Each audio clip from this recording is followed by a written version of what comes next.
What's up, guys? Welcome to Jared's Strength and Fitness. In this episode, we're going to be talking about how much money a personal trainer can make overall, what's expected, what's the average, how much is it possible to actually make.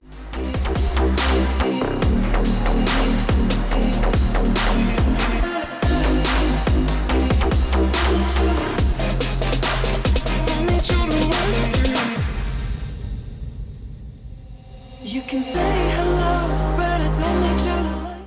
Welcome back to my channel where we talk about all things personal training, talk about the exercise science a little bit, we talk about the business of personal training, also some reaction videos of like workouts and stuff. So for the most part, if you are a trainer, if you are looking to be a trainer, or you're just interested in the whole fitness aspect, not only science part, but also the business part, then this is probably the channel for you. So if you are new here, please hit the like button, subscribe, let your friends know about me. And then those of you who are returning, again, welcome back to JR Strength and Fitness. Again, full disclaimer, while I am an exercise professional, please do not do anything that I say or do just because I do it or say it. Obviously do your own research, obviously see a exercise professional in person, a physician, etc. But today we are talking about money. So a question popped up on the last video, boom, right there, whether you should go to college or not for personal training. And we broke down some pros and cons and essentially established that there are some worthwhile benefits to going to college as far as the education, networking, the experience of it all. And it will kind of give you that credibility and a little bit more of that knowledge that's going to obviously make a huge difference when you're working with clients. But when we talked about the cons of it, obviously debt was important because college costs a lot of money, and if you're not going to be making a lot of money, then is it actually justifiable to go? So in this video, I'm essentially going to break down how much money a personal trainer makes or how much they can make. All right, let's just go ahead and jump right into it right off the bat. So I got some statistics for you. So according to the National Academy of Sports Medicine, they are one of the accrediting bodies of certified personal trainers, if perhaps the biggest and most well-known certification, but they have established that an average salary for a personal trainer in the United States is going to be roughly around $40,000. And then there are a couple other statistics that show different numbers, but pretty similar. ZipRecruiter is showing about 49,000, and then you have the U.S. Bureau of Labor Statistics showing about 42,000. So essentially it's going to be anywhere between that 40 to 50K on average. But again, that is salary, that is average. So basically, whether it's state to state, whether you're living in a big city like New York or LA, or you're living in a very small town. So NASM also broke down different PTs in 3 different categories. They established that there are private PTs, and those private PTs are going to be making roughly around $78,000. Then you have independent PTs who are making about $62,000 a year. And then of course you have gym employed PTs, which are making about $34,000 a year. So just to quickly obviously break those down real quick so we actually know what those are. So private PTs are essentially you own your own studio, you own your own gym, you own your own business essentially. Because you are a business owner, basically, yeah, theoretically you can make more money. Now, I'm not sure if that's gross pay or net, because obviously if that is gross pay, man, you're gonna have to cut off like a lot of that for obviously for all your business expenses. So there are some trade-offs to being a private PT. Theoretically, you could make more money, but you're gonna have a lot more overhead work, which obviously we can get into all of that, but for the most part, you have to consider everything. And then you have independent PTs. These are private contractor PTs. These are the PTs that can go to different facilities, or they're contracted by a company or contracted by a gym in order to do their own business essentially. So these are more of the private contractors. Some of the pros of this, obviously, is that you don't really need your own overhead work. You have your own independent business technically, and you're just going to rent out space of a facility or a company or whatever it is, or they're gonna hire you to come in and do stuff. Like, okay, there's some benefits to that, but at the same time there is a little bit of restriction because you are basically going to have to abide to whatever sort of rules or whatever sort of limitations those companies or those gyms might have, instead of owning it yourself. And then you have gym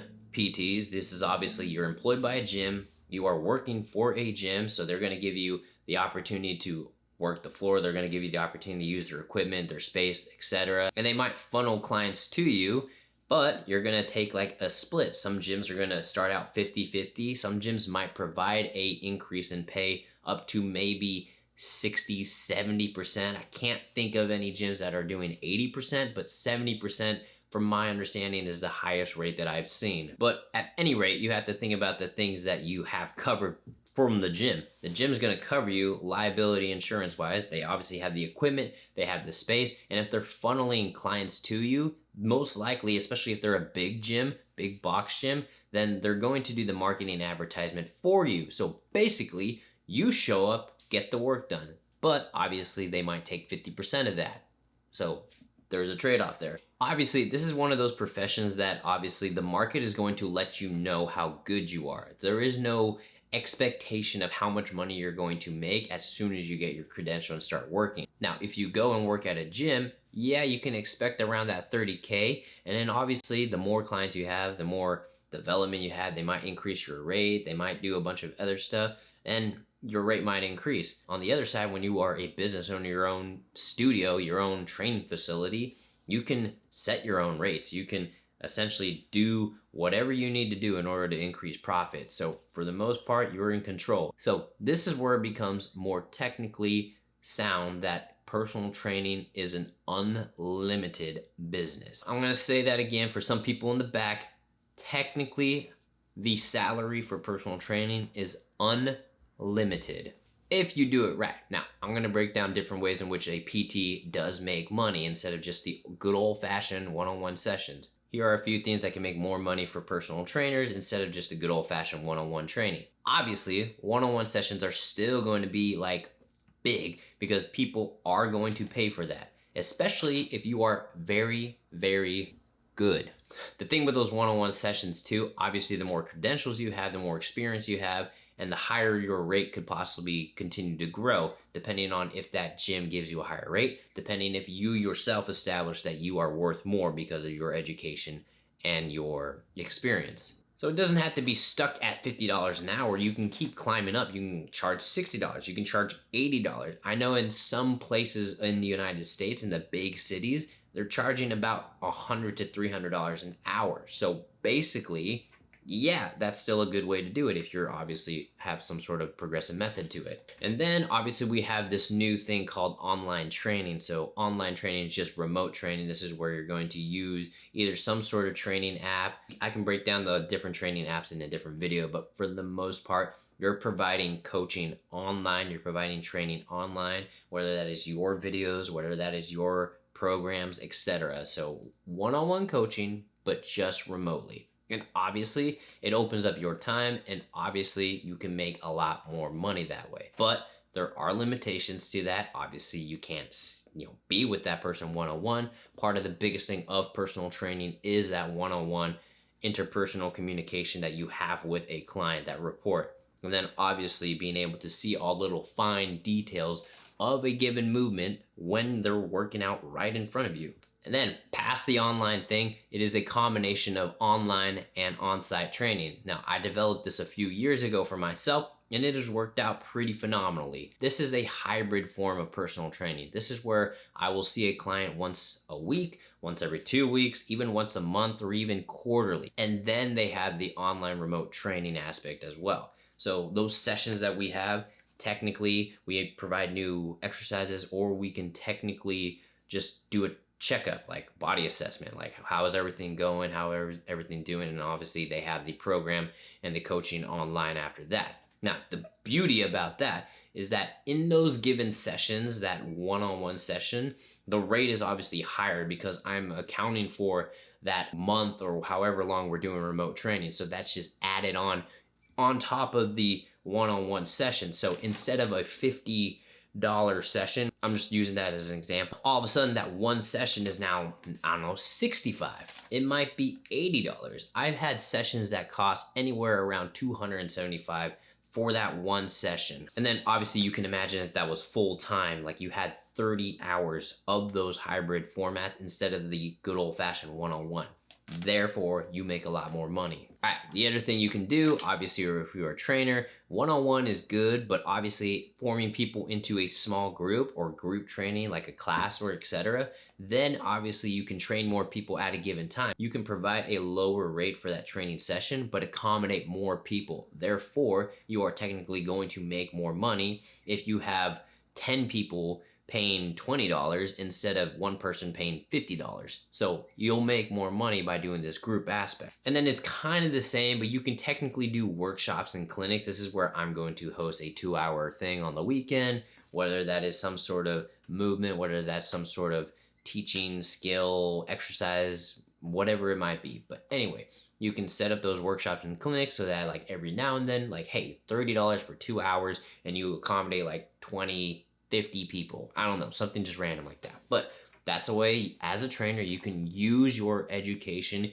you can use your experience and your knowledge in order to make more money that way. All right, and this technically goes on the same side as the online training, but you can sell workouts. These are pre-made programs. Now, obviously, I'm not the biggest fan of these, but there is a way to do it very intelligently. There is a way to do this efficiently instead of just a random workout and just copy and paste to everyone else. But if you create a template, if you create a system for people to actually use, and then obviously sell that to them, then yeah, you can have a bunch of people paying, I don't know, $20, $50 for this program. Like, let's say you have 100 people that will do that. Well, obviously you just made more money just from doing one specific thing one time, making this program one time, and then letting it coast. Same thing with online courses. If you go to Udemy or anything like that where you're going to create a course, so you can create any sort of course on Udemy, for example, and then sell it. So whether that is like a multi-lecture series of whatever you want to do. So as a trainer, you can talk about fundamental exercise and fitness stuff. You can talk about obviously business aspect. You can break down everything that you know into learnable sections and then sell it as an entire course for people that want that further development. And again, it is a one and done thing. You do it one time, you create it one time, and then obviously you might make modifications and adjustments and updates here and there, but for the most part, you make it one time, let it coast, and let people buy it. Done.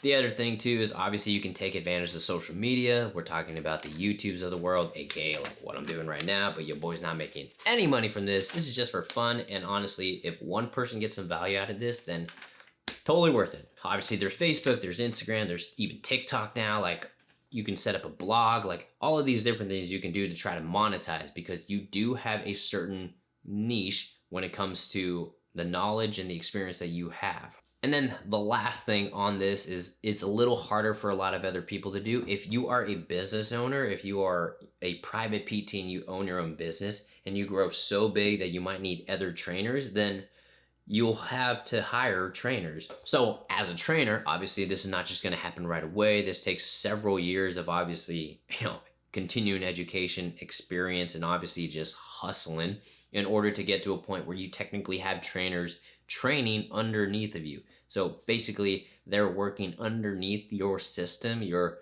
philosophy or whatever, however you want to structure it. But for the most part, you have trainers working under you, and you might take a percentage of the total revenue, or you might take a cut, whatever it might be. If you own your own facility, you're allowing other trainers to come in and use the facility, then yeah, you can get some profit off of that. So that's another way as well. I'm sure there's a lot of other ways in which a personal trainer can actually make money, but those are some of the main ways that aren't really thought about. But if you look at the whole picture of it, you as yourself as a trainer, or when you look at someone as a trainer, they are a walking business. They are always a walking business, walking around ready to sell what they have to offer. They need to look like it, and they need to act like it. So you can either treat personal training as just a side gig, in which case you're going to be on that lower end of that, like, what was it, 34,000? Maybe not even, especially if you're just doing it part-time, because full-time personal training is technically 30 hours a week. 30 hours a week of, like, think about it, the $20, $25, especially if you're getting a 50-50 split. So, but if you're working 20 hours a week and you're adding all those other elements that we talked about, then you can be on that higher end. I'm not going to tell you what my salary is, but if you add all those other components and you do all of these other things, and obviously try to keep growing and increasing your value, because the market will see you and be all like, they deserve that rate, or nah, they're not worth that rate. So, but if you increase your value, it can be justified. So yeah, overall, technically, those are the numbers, those statistics for personal training, how much money you can make. But you have to think about it like this. You are a business, and a business owner, technically, salary-wise, is unlimited. You can make as much money as you possibly can do if you treat it like a business rather than a job. If it's a job, you're going to be lower on that tier of 34,000, or if you're treating it like a business, then you are going to obviously do very, very well, and that's how you'll do it. Treat it like a business, not a job. All right, so hopefully that cleared the air with how much money a personal trainer can make. There's obviously a lot of other caveats and a lot of other stuff that go into it, but for the most part, if it is worthwhile that you can get up in the morning and go to work, then the money's not going to really matter. But let's be real, money does matter. So will it pay off debt? Will it provide me the lifestyle that I want? And obviously the freedom that I want? I know the answer for me, but honestly, that's just an answer for everyone else to solve on their own. But hopefully those numbers helped. Hopefully that outlook helped. And again, please like and subscribe. Let your friends know about me. Until next time.